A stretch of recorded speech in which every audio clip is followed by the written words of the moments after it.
next. Okay, I think it's so nice. Okay, next thing, okay, we're going to finish with kashering. Let's go now to the next aspect of Pesach, which is Shabbos HaGadol. Now, the Shabbos before Pesach is called Shabbos HaGadol. Why is it called Shabbos HaGadol? There's a number of reasons brought down in Halacha.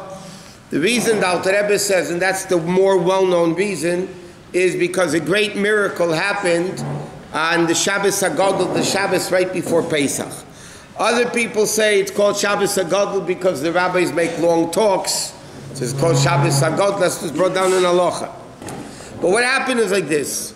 The Jews left Egypt is exactly the same layout as it is this year. This year Pesach is Thursday, Friday, going into Shabbos. So the year the Jews left Egypt was also on a Thursday. And the Gemara says that on the 10th of Nisan, on Rosh Chodesh Nisan, Hashem commanded the Jews that on the 10th of Nisan, they should take a lamb, like the idol of Egypt, tie it to their beds, check it out for 4 days, and then they're going to slaughter it on the 14th, on the head of Pesach. So the Gemara says what happened was, when the Egyptians saw that the Jews are tying their God to their bed, they came to them and said, "What are you guys doing?" So they said, Hashem is going to kill out all the firstborn, and we're going to have the Paschal lamb, and we're going to go out of Egypt. So all the firstborns, Egyptians, this is after 9 plagues already. So they knew that when Hashem said something, he meant business. So they came to Pare, who happened also to be a firstborn, and they said to Pare, "Let the Jews out, because we're going to die. The firstborns are going to die." So Pare refused. So it started a civil war in Egypt. And that happened on the 10th of Nisan, which that year that the Jews left Egypt was on Shabbos. Like this year, the 10th of Nisan is on Shabbos.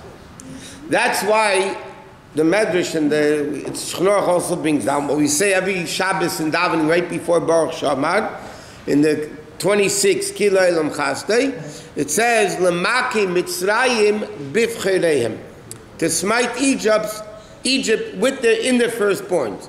It should have said, "Lemaki b'chorei Mitzrayim."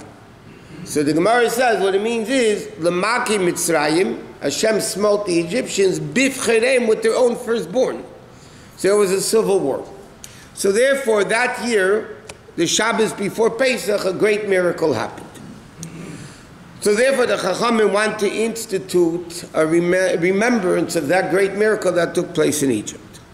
So why didn't they make it on the 10th of Nisan, like all the other days are not based on the week, it's based on the day of the month. So it says, because 40 years later, when Miriam, in the 40th year of the desert, Miriam passed away, Aaron passed away, and Moshe Rabbeinu passed away. So it says Miriam passed away on the 10th of Nisan. So many people would be fasting years ago. So they didn't want to make a holiday on the 10th of Nisan, which was the day Miriam passed away. So they made it to commemorate it. They did it the Shabbos before. It's called Shabbos HaGadol. Now, in Halacha it says, what should the person do on that Shabbos, the leader of the community? They should teach the people the laws of Pesach. But you need, the last minute things that people need to do on Pesach. So, in fact, in many European places, the rabbis never spoke. It's interesting. In Europe, B'chlal and Shabbos, the rabbis never spoke. They would speak twice a year, Shabbos HaGadol and Shabbos Shuvah. They would speak for hours.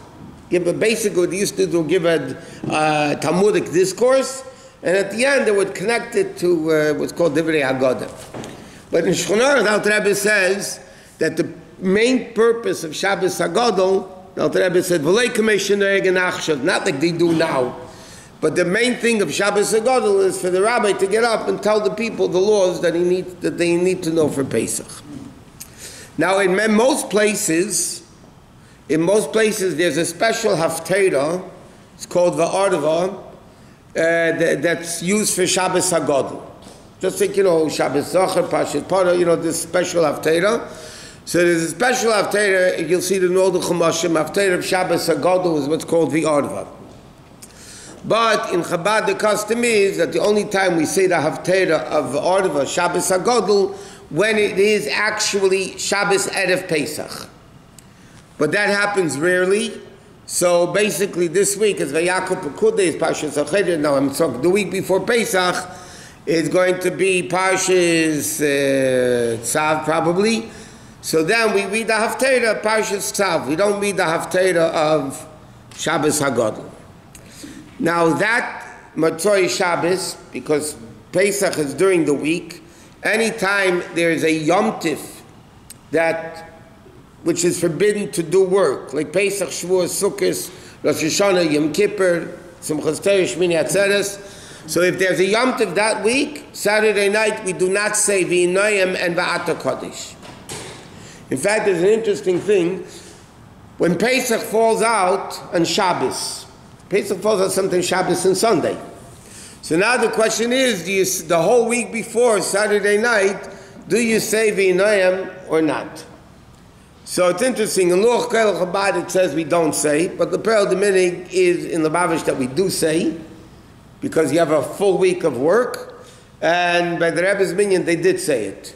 V'inoyim V'ata Kodesh on a Saturday night. Okay, that's next. Okay, Isser Kitnius, we went through already a little bit. Okay, next let's discuss a little bit about, before we get into the halachos of checking chametz, bedikas chametz, let's explain what we do every year, the concept of selling the chametz. What is selling the chametz all about? Now it's interesting, if you look in the Gemara, there is no mention of selling chametz in the Gemara. The Gemara tells a story that they once traveling on a boat, Rabbi Kiva, Rabbi Shmuel, Rabbi Gamliel, and they ended up, it was before Pesach, they had chametz, but there's no din, so to speak, in the Gemara of the concept of selling chametz before Pesach. Because Herman wasn't around. Herman wasn't around in those days, correct. Okay, so first of all, in those days, it wasn't that important to sell chametz.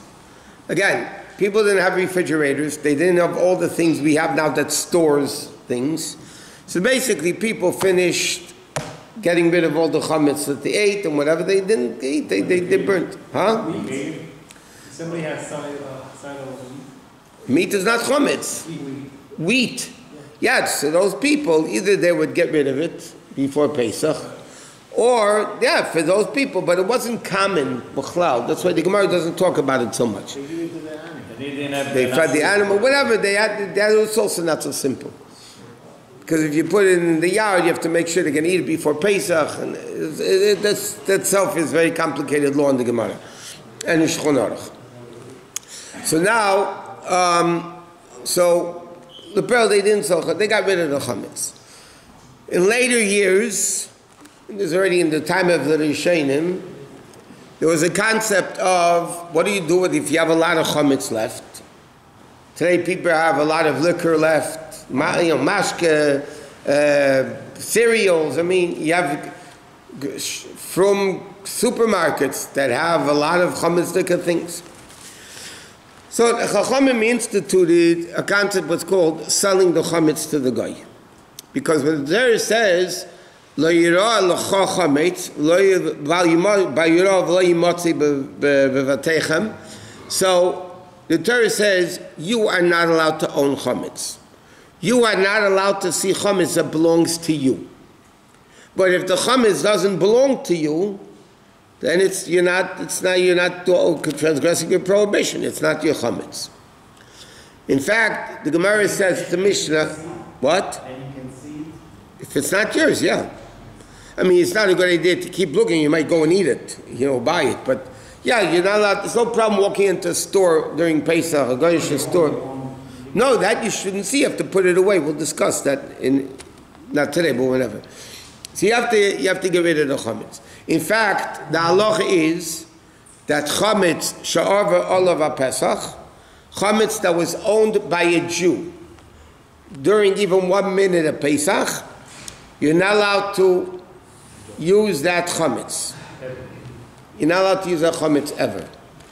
Where is this a very realistic problem? The big realistic problem is in a lot of these distilleries where Jews own big bourbon companies, scotch companies, yeah?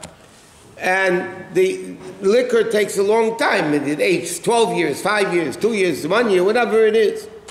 So there's a big issue. If that's owned by a Jew and they don't sell the chametz, so you're not allowed to eat any of that chametz even 10 years later.